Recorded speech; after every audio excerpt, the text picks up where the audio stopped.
एक बहुत ही प्रभावशाली गोचर की ओर हम अग्रसित होने वाले हैं भगवान सूर्य नारायण के माध्यम से। वास्तव में देखा जाए तो एक ऐसा समय अभी चल रहा है जिस समय पर हमारे भाग्य की उपलब्धि, भाग्य की पराकाष्ठा काफ़ी मजबूती से हमें प्राप्त होगी। क्यों होगी, कैसे होगी, इसी बात को लेकर के ये वीडियो हम आपके समक्ष लेकर के उपस्थित हुए हैं।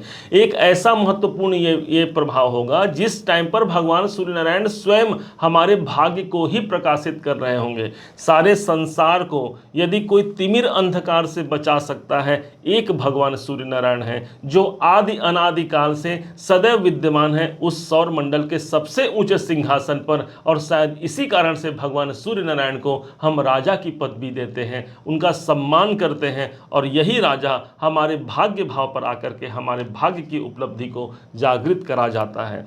आज हम समझते हैं कि वास्तव में क्या होने वाला है। 2 नंबर की राशि पर यह प्रवेश करेंगे भगवान सूर्य, और डेट होगा 14 मई 2024 के शाम ठीक 5:54 से 14 जून तक के। ये आपके भाग्य स्थान को छोड़ करके कहीं जाने वाले नहीं हैं। यदि लंबे अवधि तक अपने कार्यकाल को देखना है तो देख लीजिए भगवान देवगुरु बृहस्पति को, शनि को, और साथ ही साथ राहु केतु के गोचर प्रभाव को। लेकिन आपको जानना है कि 1 महीने का समय मेरा कैसे जाएगा, तो देख लीजिए भगवान सूर्य के गोचर को। ध्यान रखिएगा, बोलने को तो 1 महीने का समय है, लेकिन पल में प्रलय होएगी, बहुरी करेगा कब। एक क्षण वो क्षण होता है, एक बीज छोटा सा होता है, यदि आज हमने रोपित कर दिया तो वही बीज एक दिन विशालकाय पेड़ के रूप में हमें जागृति अवस्था में देखने को मिलता है। और शायद यही सूर्य की सबसे बड़ी एक उपलब्धि होगी जो भगवान सूर्य नारायण का आगमन हमारे भाग्य भाव पर हुआ है।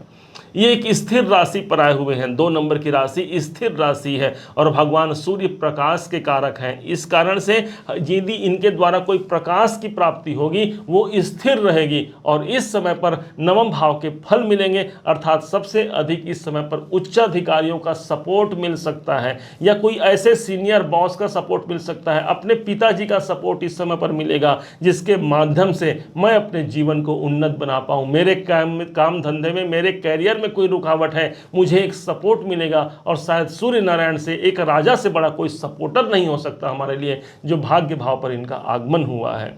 यही स्थान मेरे धर्म का स्थान होता है। आप अत्यधिक धार्मिक प्रवृत्ति के वैसे भी हैं और इस समय पर काफी धार्मिक प्रवृत्ति के हो जाएंगे। सूर्य भगवान प्रकाश है, नवम भाव पर आए हैं, धर्म के प्रति आपकी निष्ठा प्रबल होगी और कोई न कोई धार्मिक यात्राओं के लिए भी आप निकल सकते हैं, क्योंकि वैसे भी देवगुरु बृहस्पति का साथ ठीक आपके सूर्य भगवान के संग में नवम भाव पर उपस्थित है।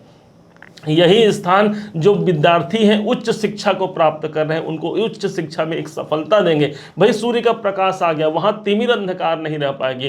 कितनी भी हमारे किस्मत में यदि कोई रुकावट है, कोई अड़चने हैं, ये 1 महीने का गोचर उस रुकावटों से हमें मुक्ति दिला करके एक नई सीमा तक हमें पहुंचा पाएगा। ये है भगवान सूर्य नारायण के इस गोचर का प्रमाण। ध्यान दीजिएगा, यही सूर्य नारायण वो ग्रह बनते हैं जो आपके 12वें घर के स्वामी हैं। इसलिए इस समय पर कोई ऐसी यात्रा हो सकती है जिस यात्रा के द्वारा मैं अपने भाग्य को जागृत कराऊं। यदि आप विदेशों में रहते हैं, विदेश संबंधी काम करते हैं, या फिर ऑनलाइन संबंधी काम में हैं, ये सूर्य का गोचर आपके संग संग चलने वाला, आपके हाथ पकड़कर चलने वाला गोचर होगा। भगवान सूर्य आए हुए हैं आपके नवम भाव पर। इनकी जो दृष्टि पड़ रही है सीधे तीसरे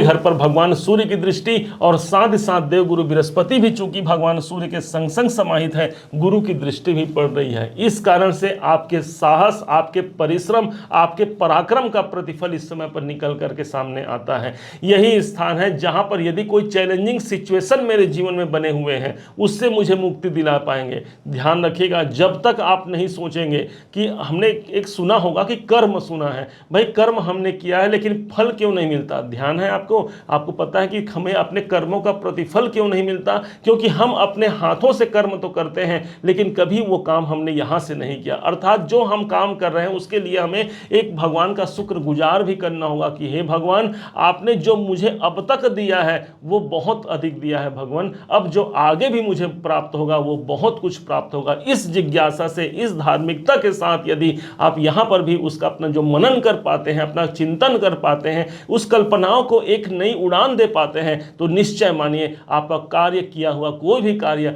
ऐसा हो ही नहीं सकता कि उसमें आपको सफलता, आपको सिद्धि प्राप्त न हो। शायद इसी कारण से भगवान सूर्य का आगमन आपके नवम भाव पर हुआ है। अब इसी दरमियान अभी आपने 1 महीने का प्रेडिक्शन सुना।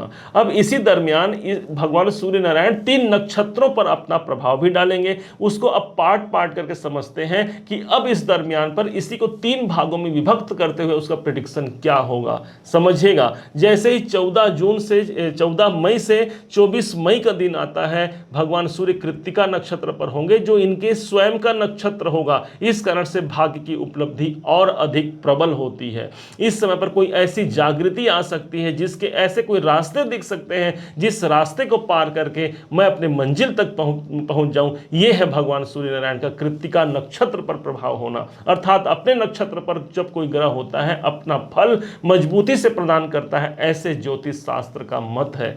दूसरी तरफ जैसे ही डेट आता है 24 मई से लेकर के 7 जून तक के, यही सूर्य भगवान उपस्थित रहेंगे रोहिणी नक्षत्र पर, जिनके स्वामी बनते हैं चंद्रदेव।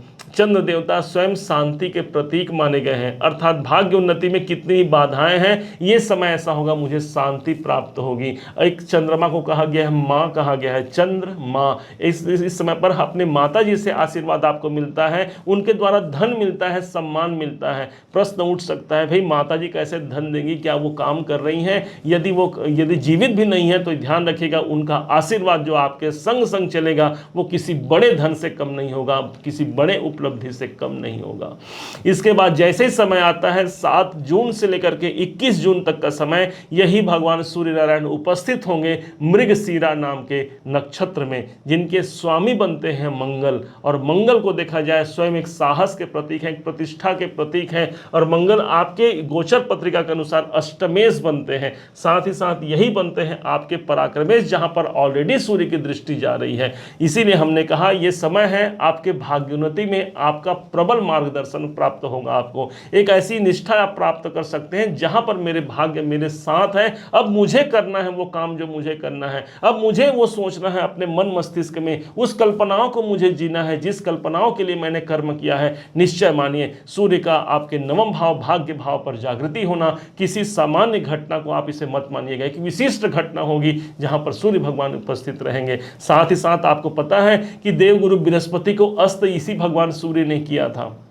6 मई को भगवान गुरुदेव हमारे अस्त हो गए थे, लेकिन जैसे ही 2 जून का दिन आएगा, भगवान सूर्य नारायण ही अपने ही आभा से उन्हें उदय करा जाएंगे। अर्थात देव गुरु बृहस्पति उदित अवस्था में आ जाएंगे। सूर्य नारायण तो चले जाएंगे, एक घर आगे प्रविष्ट हो जाएंगे, आपके कैरियर भाव पर चले जाएंगे, लेकिन पूरे अगले 1 साल तक देव गुरु बृहस्पति आपके भाग्य भाव को न कहीं जाएंगे और न कोई विपत्ति को, कोई विशेष विपत्ति को आकर के हमें कोई परेशान करा पाएंगे, बल्कि भाग्य की जागृति के लिए एक बहुत अच्छा गोचर होगा देव गुरु बृहस्पति का, जिसका साथ देने के लिए सूर्य भगवान उनके संग संग समाहित हैं। आप ऐसा जानिएगा।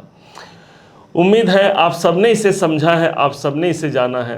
यदि आपने इसे समझा है, जाना है, मेरे समझाने का प्रयास यदि आपको सार्थक लगा हो, मेरे समझाने का तरीका यदि आपको सार्थक लगा हो, तो हर बार की भांति इस बार भी अपना प्यार भरा लाइक और कमेंट करना कभी मत भूलिएगा। बहुत मोटिवेशन मिलता है हमें कि हमने अच्छा कार्य किया है और आपने उसे सराहा है। यदि अभी तक आपने चैनल को सब्सक्राइब नहीं किया है, सब्सक्राइब जरूर कीजिएगा। पुनः एक बार फिर आप सभी का दिवस बहुत मंगलमय हो, इन्हीं शुभकामनाओं के साथ। जय श्री राम।